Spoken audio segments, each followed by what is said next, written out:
thank you very much, everybody. Welcome to the final day of Meet the Funder Week.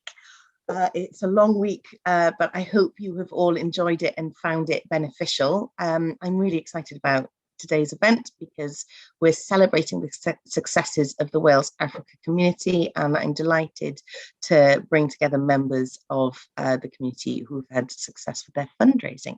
They're going to share with us their wisdom and their tips and hints. So hopefully we'll all come away with some new ideas and new approaches, and a reminder not to give up hope when you're knocking on the doors and they're all shut, because some will open eventually. Sorry, that wasn't very cheerful. Eventually they will. We'll just perseverance, isn't it? So I am going to ask our guests to introduce themselves. This is a really informal session, so please do feel free to put your questions in the chat, or you can use the icon at the bottom of your screen. There's something that says reactions. And if you click on that, then there's a hands up symbol. If you do that, then your image will shoot to the front for me, so I'll be able to see you and bring you into the conversation if you have any questions for our panelists. So we're going to start with Faisal. Can I ask you to introduce yourself, please? Hi, my name is Faisal Hashi. I'm a fundraiser within the Hayat Women's Trust. I started within the organization as a volunteer, but now deal with fundraising for the organization as a whole. And I work here in Cardiff and also in Somaliland as well, in terms of the projects that we deliver. Great, thank you very much. Ziz, can I ask you to introduce yourself, please? Hi everyone, my name is Ziz York and I'm the programme head for Teams View, the charity in North Wales, and our main programmes are in Uganda and Sierra Leone, particularly focused on water and sanitation and hygiene, and menstrual health and sexual health advocacy and education and provision. So that's kind of what we do. Thank you very much. Carol. Hi, my name is Carol Adams. I wear multiple hats, but today I'm here as the Managing Director of Food Adventure Social Enterprise Limited.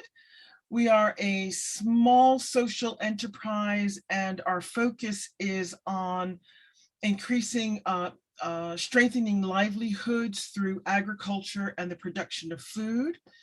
The other hat that I wear is as the Africa Portfolio Lead for Sub-Saharan Advisory Panel. Great, thank you very much.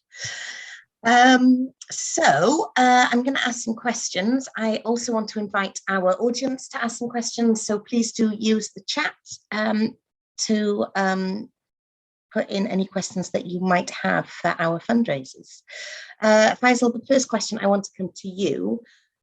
What would be your key advice to someone who's just started fundraising through grants? So someone who's really new to the field, what would be your advice to them? You're on mute, I'm really sorry. I apologize, I forgot myself then as well. I think the first thing to do is when you're dealing with any kind of fundraising application process is to have a plan and have some sort of structure to the way you're going to be approaching it. I think subsequent to that is if I'm looking at a specific application, what I tend to do is I drill down to the fine detail of the criterion that's used for that grant making application process. Because sometimes we can fall afoul by making assumptions based on what we think a question is leading to, and also making sure the way that we write our stuff adheres to what they're looking for. So that's, you need to have that careful consideration of the grant criterion and obviously the directions in terms of how the application is going to be done. Once you start the writing, I think it's really, really important to remember whatever you write has to be captivating. You could be amongst, say, in certain circumstances, in amongst 1,000 people that are applying for the same sort of fund. You have to make yourself stand out, and the language that you use and the approach that you take has to in some way encapsulate the vision of what you are as an organization and what you're trying to achieve, but also captivate them to take interest in you and to remember your name of your organization. I think the keys to that are quite simple. Whatever you're writing, try and keep it simple. Try and make it as easy as possible for the person to understand what you're trying to say. Don't use highfalutin language. Try to be clear, try to be precise. But importantly, I think what's really, really necessary is that if this is a particular application you're trying to apply for to meet a specific goal, is to try and create a sense of urgency, i.e. you're doing this application to meet this need that you verified and validated through your own metrics. But at the same time, I think I've done it myself in the past, but it's to try to ensure that whatever language that you're using is of a positive nature. You try to be positive in the views and the language that you use. But it's also important to try and, as an organization, try and make it personal. You have to show that you're representing your organization with your own mission, with your own vision, and you have your own ethos with which you're working towards. So trying to make it personal, it also enables them to buy into what you're trying to do and tries to help you to stand out as such, because they'll hopefully remember your ideals and the way that you convey your messages. I think the most important thing is in any question response in an application is to be very specific and direct in your response. I think sometimes we can waffle. I've done it myself, and when I proofread applications, I often look back and think, oh, I've got to take that out, got to take that out, got to take that out. And it's really important that when you do that, is that you try to get rid of as much fat as you can, but leave as much meat on it as possible, because this process is not just a one-time process. You'll be going through the document, you'll be going back to it, editing it over and over again. I think, again, in terms of the way that you write, I think it's really, really important, and I've tried to state this previously, is that you should try to use compelling imagery of what you're trying to achieve and how you're going to try to achieve it. And the strength of that will hopefully then improve your overall the perception that people have of you. I think when you're looking at certain questions within an application, I think you have to be realistic and fair, and make sure that the outputs that you're stating that you will be developing or providing are actually tangible. We can't have something that is realistically impossible, because when people see it, they will then realize that this person or this organization hasn't really thought it through. So you need to show that your outputs are realistic, measurable, and they actually show that they're impacting upon what you're trying to address in the application form. Another area in which people tend to fall afoul of their own way of working is in terms of the budget. I think in any budget, obviously, is going to be restrained by the amount of money that's going to be available from the grant. But it's also important to be as considerate of all the aspects of the project you're trying to run within that budget. And I think a lot of times people will make mistakes in terms of how they try to set up the project for this project and they're applying funds for. I think one of the key examples that I've seen over and over again is that many applications, when organizations, should I say, when they're making applications, tend to not include contingency in terms of any funding program that they're trying to apply for. And you need to have wiggle room in terms of the way the projects develop, because you will face circumstances you will not expect. And you then have to react and deal with those situations. So being considerate of contingency, being considerate of increases of salaries over a period of time. If the applications you're making are for several years, you need to give your staff members, if they're going to be working within the project through this fund, a yearly increase, and that has to be included within your budget calculations. Because if you don't, then that person will be on the same wage for the entire length of that application. I think one of the key things that I've realized also is that you're going through an application process. So you've found out about the fund. You've probably talked to the person managing the application process just to find out some information about the fund, and you've started the process. But it also goes in the opposite direction, that if you've made an application, somebody may look at your online presence. They may want to find out more about you than what you're just saying in the application process. So you need to either establish or seriously make sure that you've got and maintained your online presence in whatever format that it may be. I know some organizations prefer to use Twitter and Facebook more than they would do a normal website, but you need to ensure that there's an organization that your website or your current social media feeds represent where your organization are at that moment in time, and try wherever possible to include information that highlights and validates what you've done. So that if somebody sees something in your application and it's represented there within past projects or outcomes, positive outcomes or positive testimonies, then it can only reinforce what you're saying. I think one of the key aspects of any fundraising applications is once you've completed your, so actually coming back to this, is when you make your plan in the beginning and you set yourself an amount of time to develop your application, double it. Because what you'll need to do is, first of all, go through the application process and then review it, update it, change it, update it. I'll give you an example. I did a lottery application recently for a large grant. I was working on the application for roughly 9 days solid to complete the application.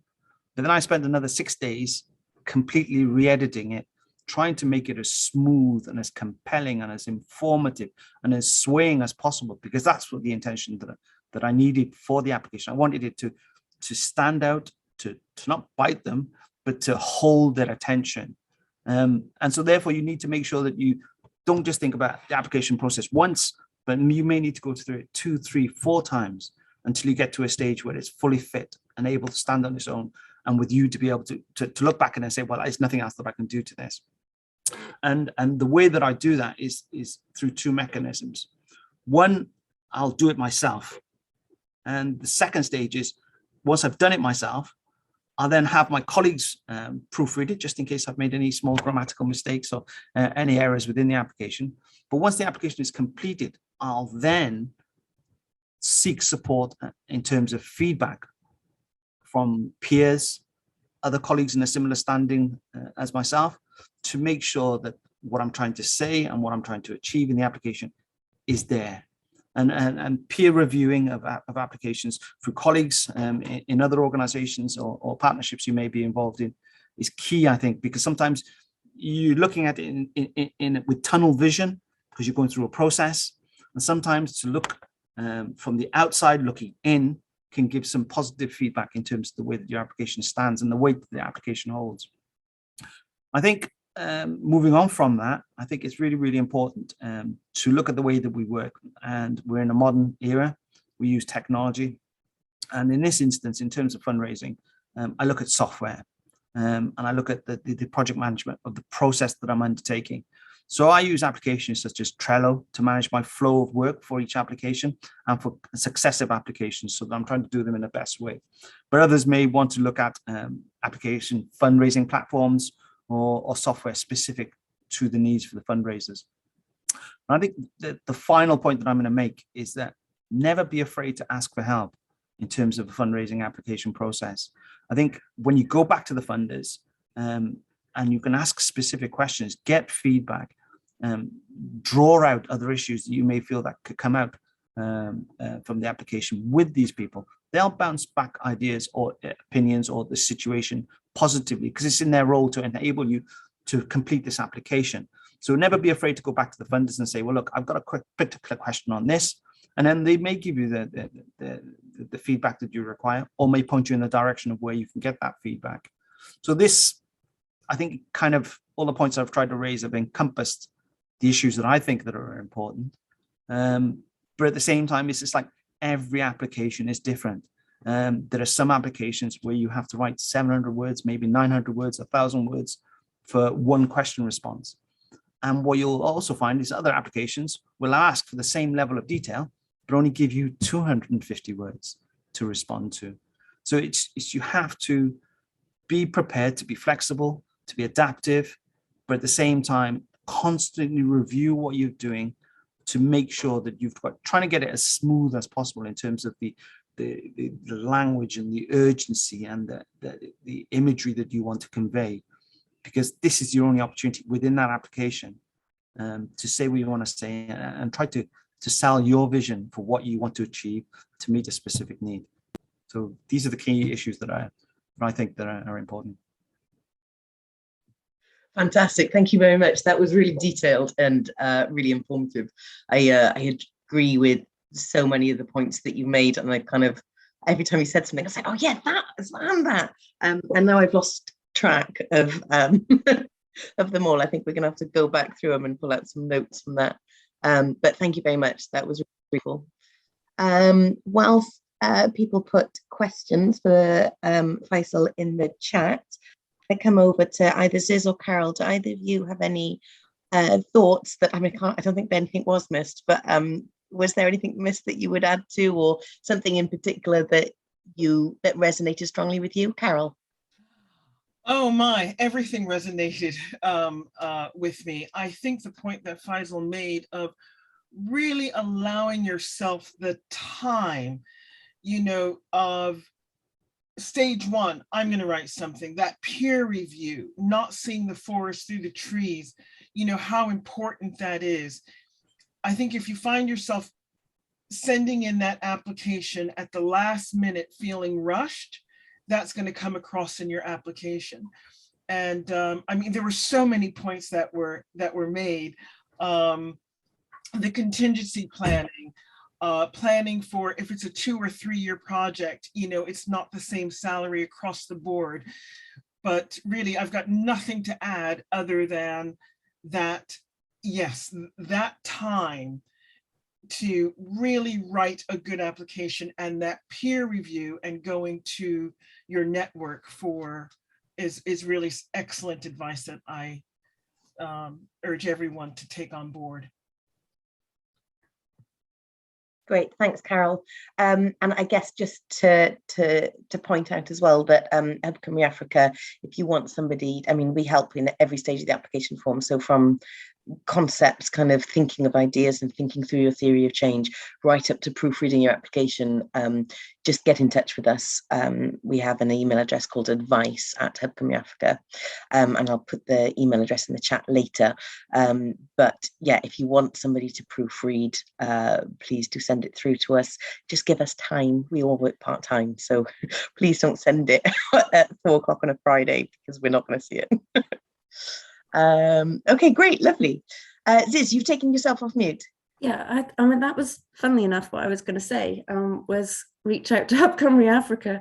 You know, we've done that, and it's I mean, so some of us are quite small organizations, so it's not always easy to get somebody to read over what you've got. You know, you've got to look for external eyes. And yeah, I've always been really amazed and found that the Hub Cymru team have been very supportive and to point you in the right direction. The only other thing I would say, and probably Faisal, you said it was just like, there was so much that you said, was just being clear on your needs assessment. I think in any building of a project proposal, some people forget, because we're so in it, we know there's a need, we know the sense of urgency, we know all of those things.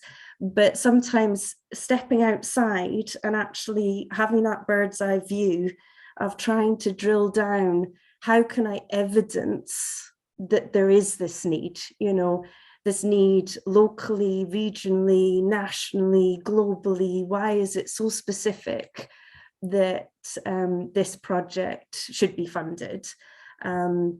So yeah, it's one of the things I tend to do before writing any kind of bid is that kind of, yeah, needs assessment, for want of better words. And I'm rambling now, so I'm going to stop. Thanks, Liz, that's great. And Benson, I want to welcome Benson to the room. I'm really sorry that you had trouble with our platform, but thank you so much for coming. Would you be okay to introduce yourself really quickly to let the audience know who you are, please? Sorry for getting in late. I had trouble getting in. My name is Benson Omoding. I'm the country director of Teams for Uganda. Yeah. Thank you. And you're based in Uganda. You work with Ziz, who's based in North Wales. Is that right? Yes, that's right. Yeah, I'm based in Uganda. Awesome. Thank you very much.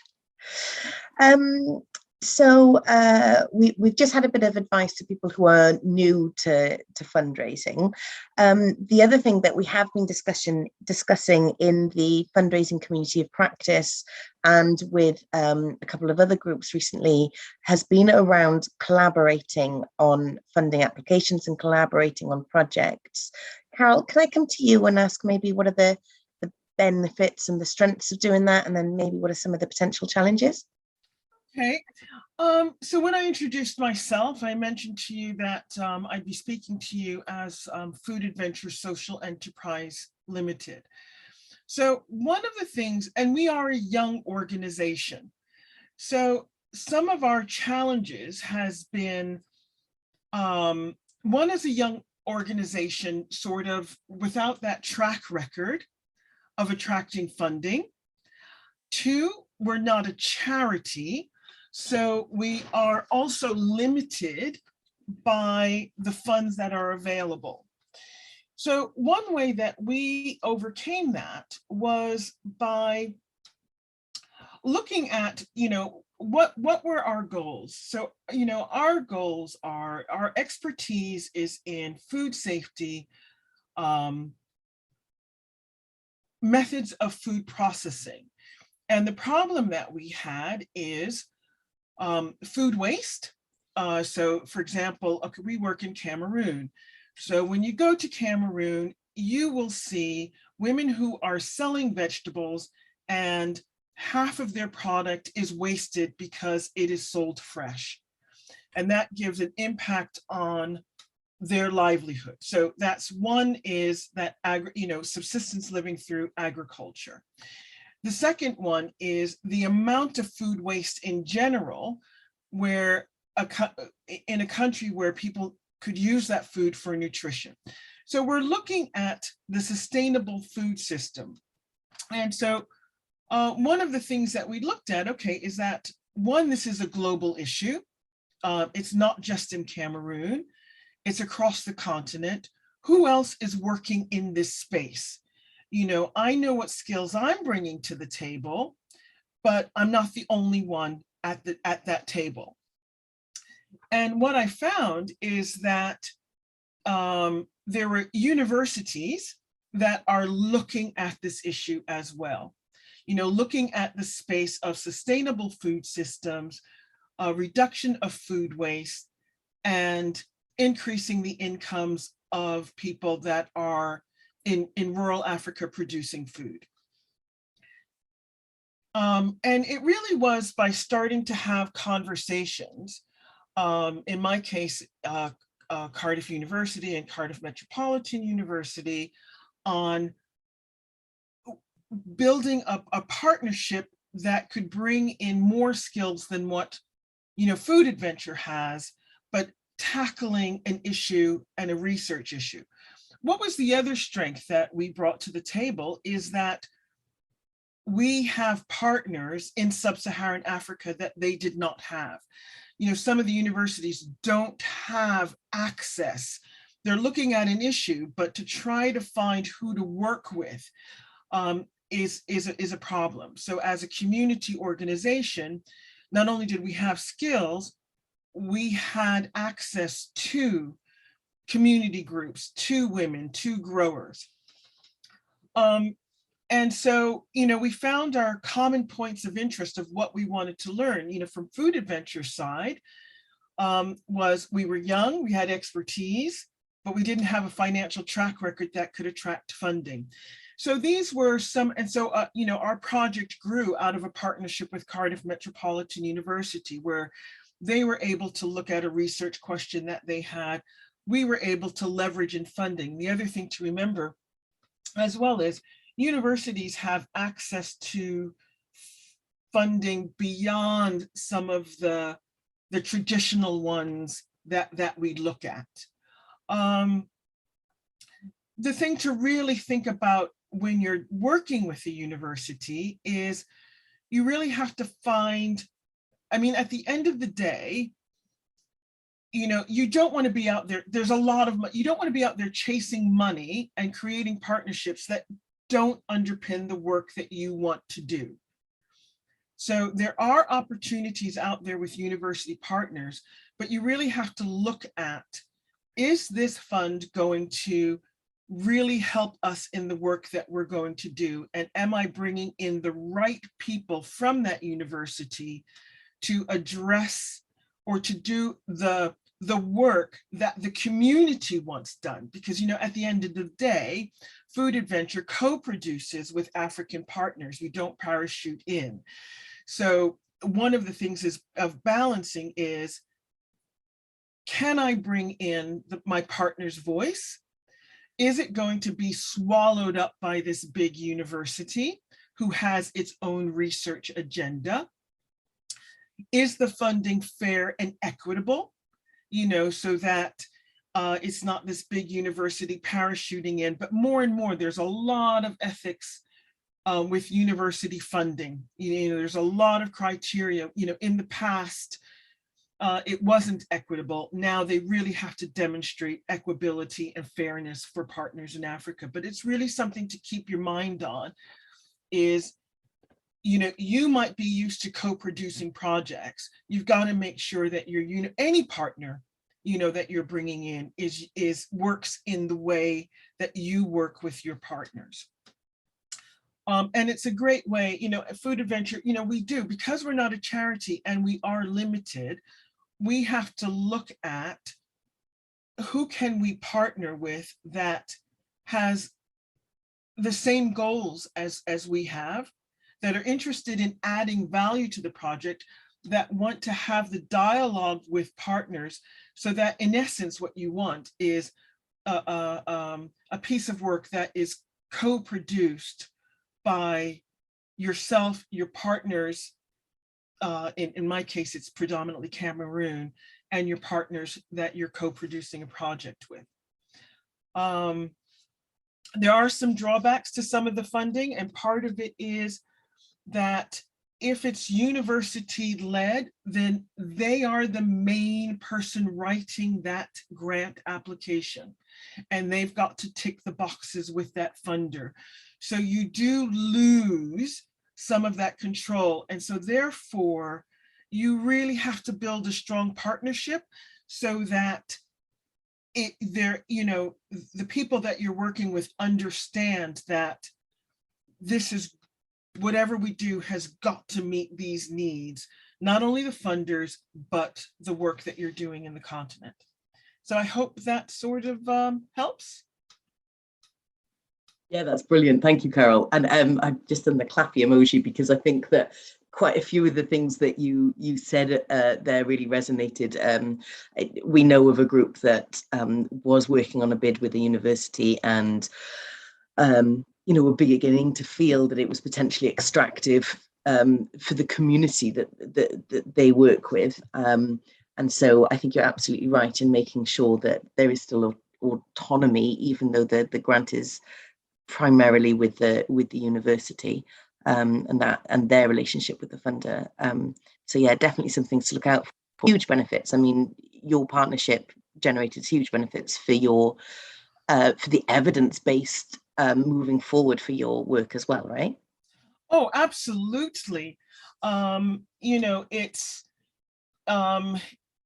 has provided expertise that my partners in Cameroon can draw on. It was a win-win, but a lot of that was conversations with everyone around the table to really understood what our partners in Cameroon wanted, you know, and that had to be the driver. And if we saw, and sometimes funds came up and you'd look at it, and you know, you'd say, this could be a good opportunity, but it's going to just take us away so much from what we want to achieve. Not that that wouldn't be a good thing, but not at that point in time. So sometimes you just have to say, no, you might be interested in that, but this isn't the question at this point in time, you know. And our partners in Cameroon did feel comfortable saying, yeah, this could be a really good thing, but this is not the thing for right now. And so it really is, you know, I think as a project leader here, you've got to be really strong. And two, you've got to make sure that your partners feel like they've, don't suck into the power imbalance of, and agree to that of, oh, yes, we'll do it because you're submitting that funding application. So there's a piece of work to do there to ensure the power is really equitable across the partnership. But it's been so beneficial. I really would highly recommend it if you've got, and all of us are working on global issues. Brilliant. Thank you very much, Carol. Really appreciate that. Thank you. And Ziz, I can see you nodding along.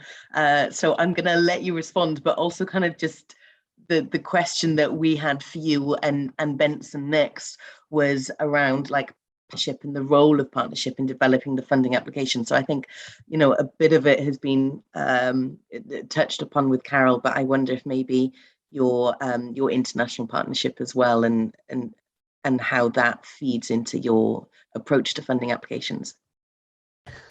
I mean, that's such a broad question, isn't it, Kath?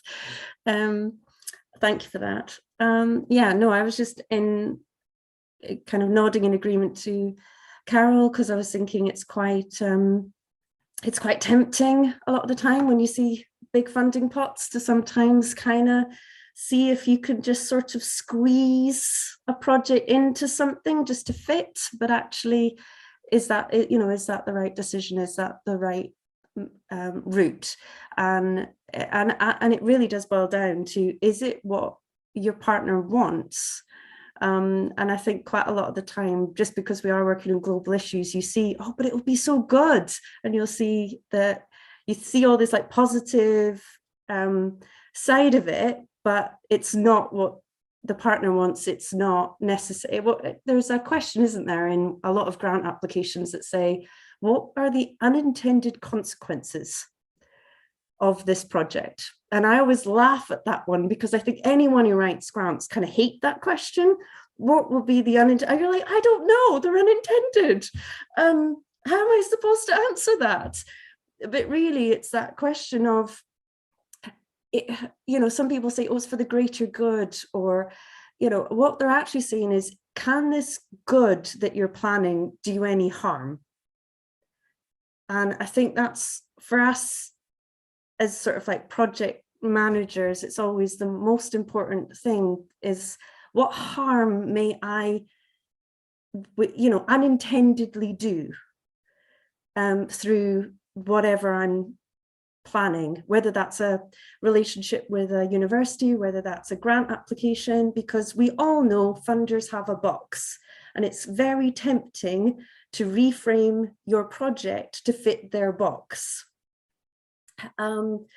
But that's where Ben and I have many very entertaining conversations, because I will hold my hands up, and Ben knows this more than anybody. I'll go, Ben, let's just try and, maybe we can just sort of, and he will be the one going, no, we're not compromising on this. I'm not doing it. You will go down the wrong route. You will damage a relationship that's pivotal to our future as an organization. Well, Ben, you can say on this side, kind of how that relationship goes, but it's very, very, very important to listen to your partner, because at the end of the day, if it's not for us, is it? We're in the thing about global issues, but really it's got to be driven by the local need, the local culture. Anyway, Ben, because I'm just to add on what this is trying to bring up. For example, we had very big challenge working with the hospital in Kumi, Atutur. She was very angry when she left the last time. When was it? This last year? January. Yes, in January. She wasn't happy because we had installed the running water in the facility, and it was not being looked after. They are not cleaning it properly, so I told her to leave it to me, and I think she was very happy when she came to sort it. We talked to them and encouraged them to keep it clean, and if they wanted us to keep helping, they should do their part. So they have taken it very, very, very, very well, and we have added more things there, like we saw other problems when we were there in January, so we tried to improve, and it has really impacted in a positive way, because we saw they had nowhere to wash plates from. They were fetching water in the sinks, so we put the taps outside for them to be able to fetch the water from there. So yeah, it's good to look at what people need and provide. I was just going to say, you're playing down your role there, Ben. As you're saying, you had a little conversation. You actually invested 6 months with local government and several key players.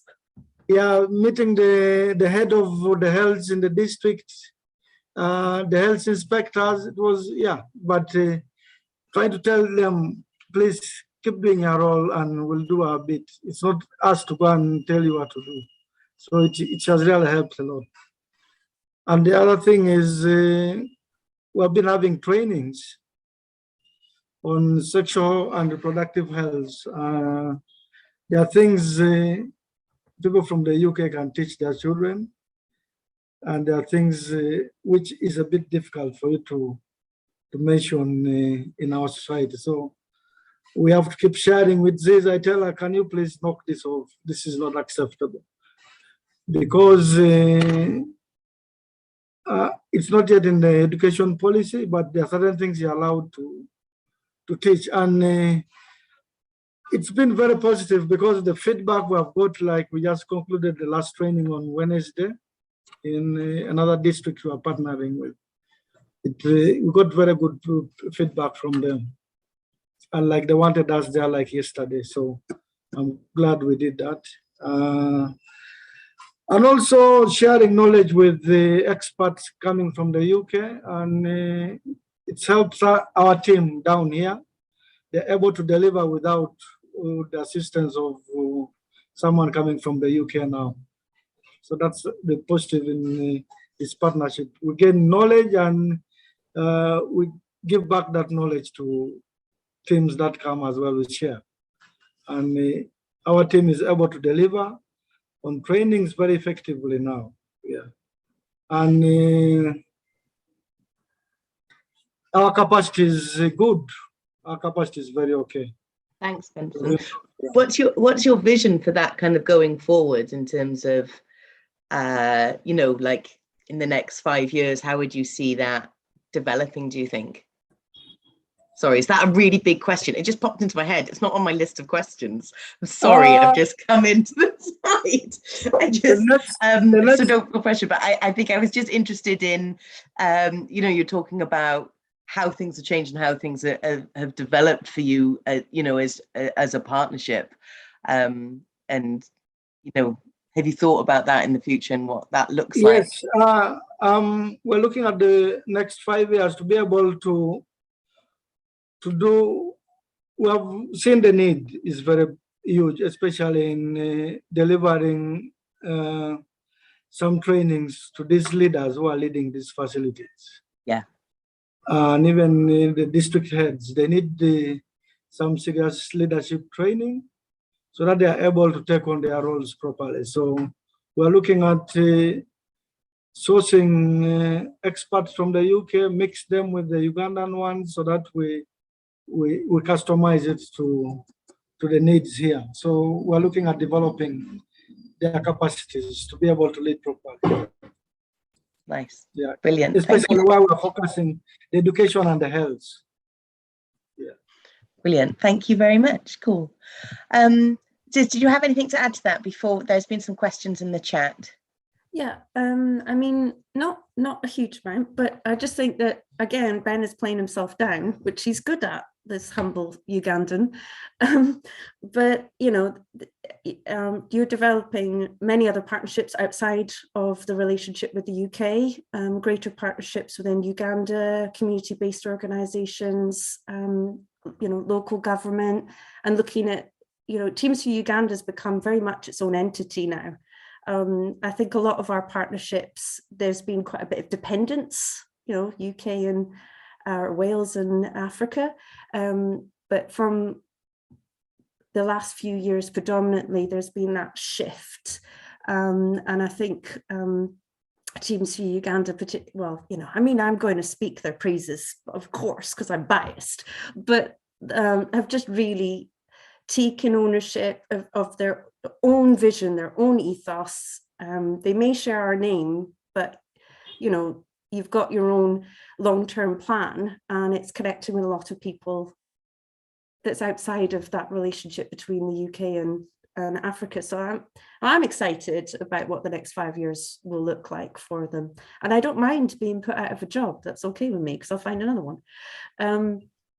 So yeah, and Ben's giggling at that, but there was something else I was going to say. So let's hope that I'll be reminded when you ask the questions, Kath, because it's gone out of my head. Okay, brilliant. Thanks, Liz. There's a comment from Thoraya in the chat that she was saying that don't forget with your funding applications to be reasonable, honest and practical in your proposals when you spell it out, when you're spelling out your activities and your outputs. And I think it mirrors what you were saying, isn't it, Fasali? Sorry. No worries. Yeah, I think so, very much so, and I think that it's very Thoraya made a brilliant comment there, and it's really important to be honest, straightforward, and realistic and practicable. And I I back exactly what she says. The only thing that I would add to what I said earlier, which it's just come to mind from Thoraya's comment, is that often at times, as organizations that are just surviving, we tend to chase the money for our survival. And that can often cause the organizations to bend their program mission or their values. And that's the only thing that I would add is think carefully. Okay, if you need the money to survive for a shorter period of time or for a specific activity, then cool, apply for everything. But just remember, if you apply for certain funding, it could take you away from your original aims and objectives. And that's really important, because over time you'll morph into something else that you didn't plan to be. And that can have an impact on your long-term sustainability and your long-term aims and objectives in terms of your mission and vision for the organization. We're all trying to do something for a particular reason. And it's also mindful for us to remember that particular reason. Yeah, definitely. Be true to yourself, isn't it? Know that what you're doing is on the right track and not get sidelined. Thank you. Carol, there is a question here. I think it's from Mel that is saying about, so she said, your advice, please, if you only get 50% of the funds you're applying for and you really need 100%, 100% of what you asked for to start the project. We always try to ask for what we need at a basic level. What are your thoughts, please? Carol, I haven't articulated that well, but you, I think the question's in the chat for others to see. I'm just trying to understand, is it that Mel applied from a funder for, let's say, £1,000 and only received 500? Or she applied to one funder and the limit was £500 and she really needed 1,000? Because, you know, at the end of the day, your project is not viable if you need £1,000 to run your project, and for some reason that funder only gave you a half, or you went after half of the money without knowing where you were getting the other half from. Your project is not viable, and you run the risk of taking on commitments. You know, there for me, you get into reputational damage. You know, if you need 1,000 for a project, then that's what you need. You know, otherwise you've got to rejig your project And is that what you really want to do? You know, so I'm just saying £1,000 because that's just an easy number. But, you know, I'd have to say, what can I do with 500? And does that still, is that a piece of work? And then, of course, what's the funder expecting from that £500? So there's, the question doesn't give me enough detail. The first thing that comes to my mind is, if you need 1,000, you can't run the project. And what was that conversation with that funder that they only gave you half? Yeah, I think there's a couple of situations that can happen. Is I've certainly made an application, you know, for 15,000, and somebody's come back to me and said, can you do it at 13,000? And we've had to really go and think about it and yeah, say back to the vendor, well, we can, but this is the bit that's going to have to be lost. And Yep. and I think I've been sucked into the money. I think I felt like, oh no, I really need the funding, and then I've regretted it really, because we created a holistic program that then didn't fit as well as it could have done, and you put yourself under pressure. And yeah, so I would definitely consider, when you have those conversations with the funder, really, is that you're going to put undue pressure on everybody involved, including, you know, the communities that you're working with, and is that going to be unfair? You know, there might be times when, you know, you look at that and you say, okay, well, actually, this project, there were 3 pieces of work, you know, so what if part of it was a scoping study, you know, or something like that? And then you say, well, actually, that scoping study for that £500 could really help me for my future applications. You know, if that was how it really depends, but, you know, that would be something where if I built in some sort of groundwork study or something, but you really have to have that conversation of, are you just scrambling for money, and in the end you are trying to do the work that you want to do for half of what you received, and then that will never work. And I think, you know, generally, Faisal, you also talked about this, didn't you, at the start, talking about doing your budget and being realistic about all of the costs. I think earlier in the week we've been talking about on costs and including all project costs. Yeah, I mean, if you need 10,000 to do your project, then apply for 10,000. You know, you will often find yourself applying to more than one funder.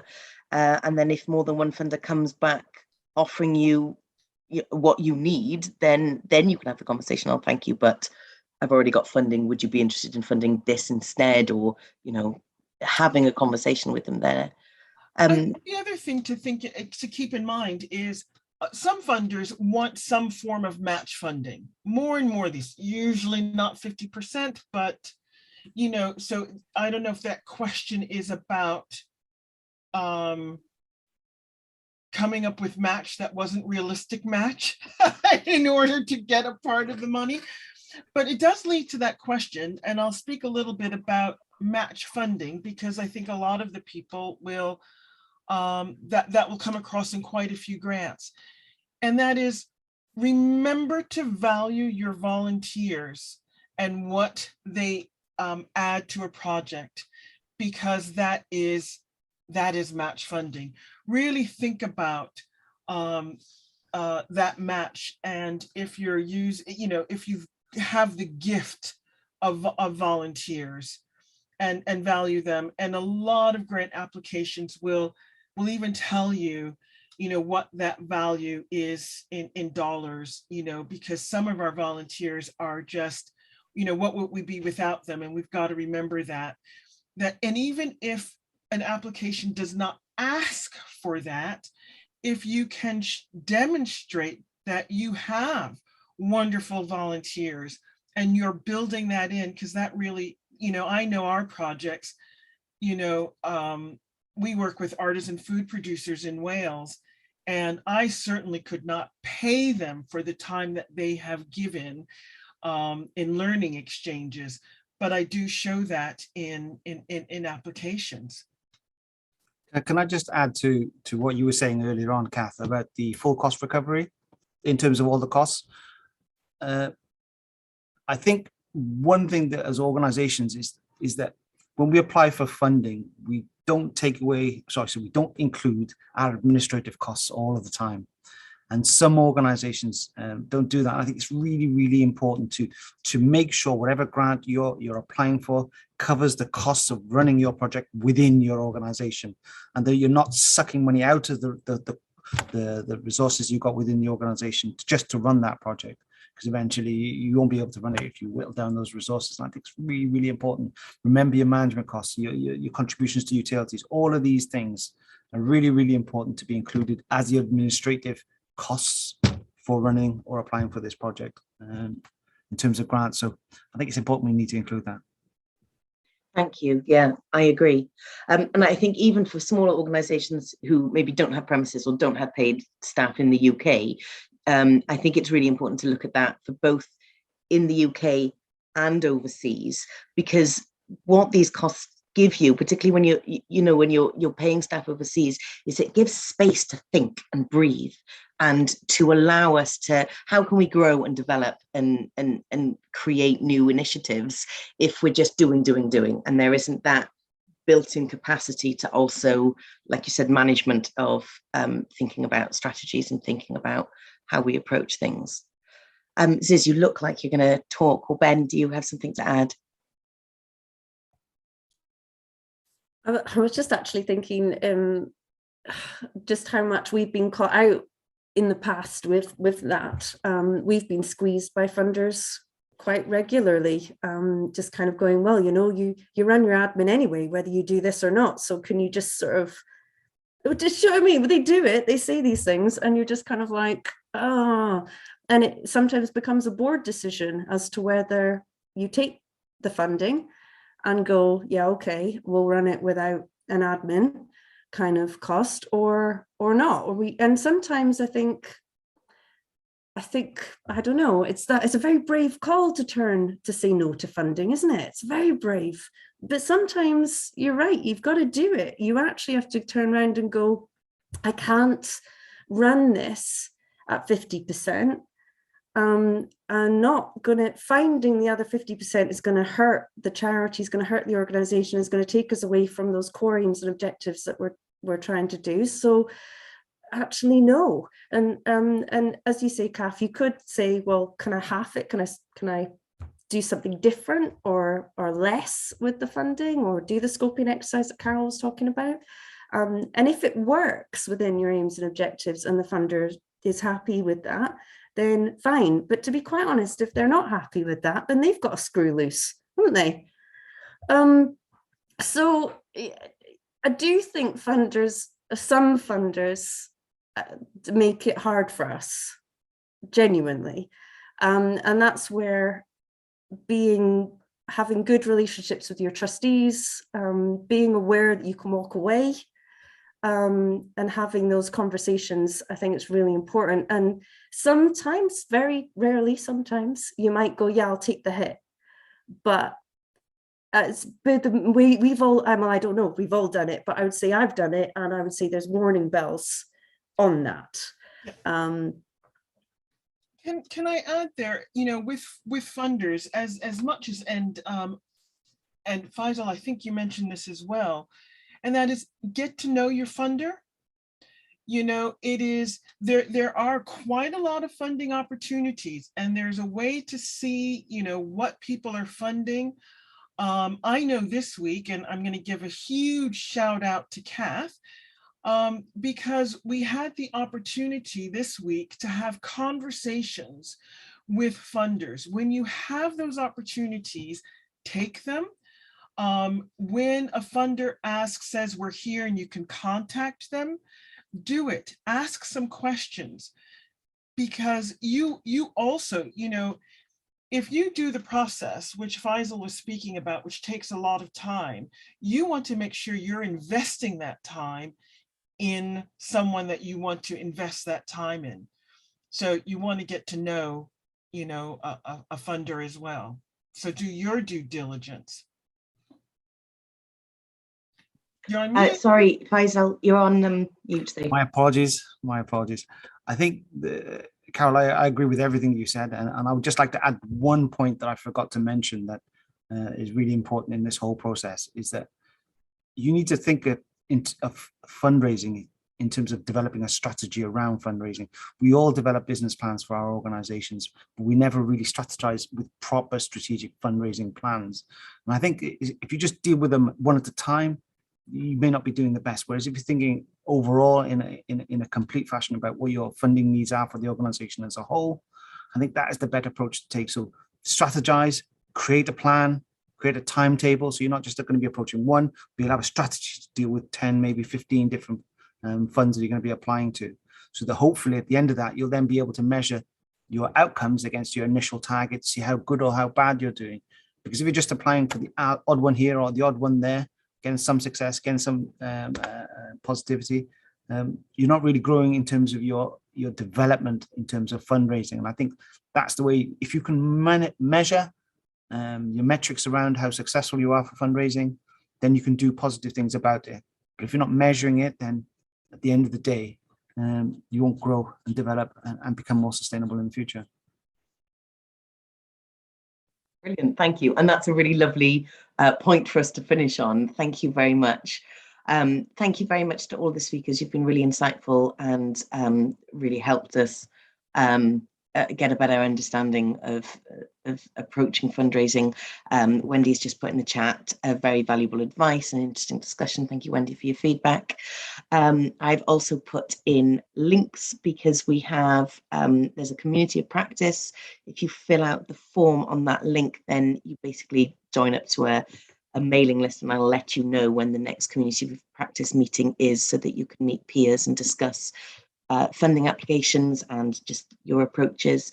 And there's also videos of past Meet the Funder sessions. So all the ones that have happened this week will be recorded and put on that stream, but also 2021 Meet the Funder events that were recorded are there as well that you can have a look at, and some of them are really interesting. And just talking on fundraising, there's also, we did a fundraising strategy training with the FSI, the Foundation for Social Improvement. So if anybody is interested in that, then they can have a look at that video as well, or get in touch with the team and we can help you. I'm going to launch the poll now. I really appreciate everybody doing the poll. I know if this is like your 5th session, then you're bored of doing the polls, but it really does help us. So please do it. And whilst I launch the poll, I'm going to ask our panel to each give one, what's your absolutely top bit of advice, a lessons you've learned, or a key bit of advice, very, very succinct and briefly. Just say, if you're going to remember one thing, remember this. And I'm going to launch the poll whilst you all share us your last little bits of wisdom. I think the most important point that I've realized is leave yourself enough time so that you're never rushing anything. Excellent advice. I would say, and I know especially for small charities, or organizations, we really do need money, but don't chase it. And I know that's a really hard thing to say, because when you need money in the bank account, then you need money in the bank account. But really think about it. Think about what you want to achieve and choose your funders carefully, and don't go off mission. That's my one piece of advice. Thanks, Carol. I would completely repeat what they both said. You read my mind, Carol. But the other one is just listen to your partner. At the end of the day, don't fund something they don't want. And if they're going to throw it out, take that. I've had, as Ben says, he's knocked me back a few times, and it can be difficult to hear because you think it's such a good idea and it's so amazing, and you're so positive and hyped about it. But if it isn't going to work, there's no point in pursuing it, no matter what the funds. So yeah, listen to your partner.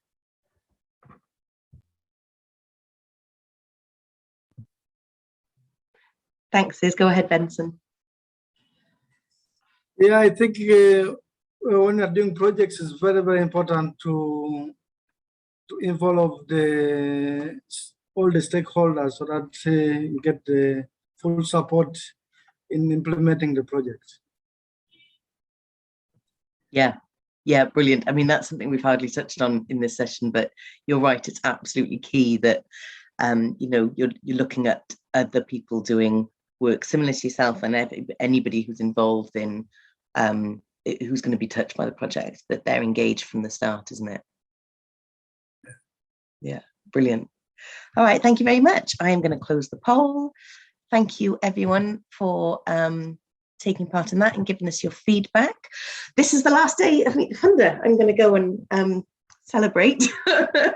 But thank you everyone who's been involved. Thanks for everybody who's contributed, and a huge round of applause to our panelists today. Thank you so much.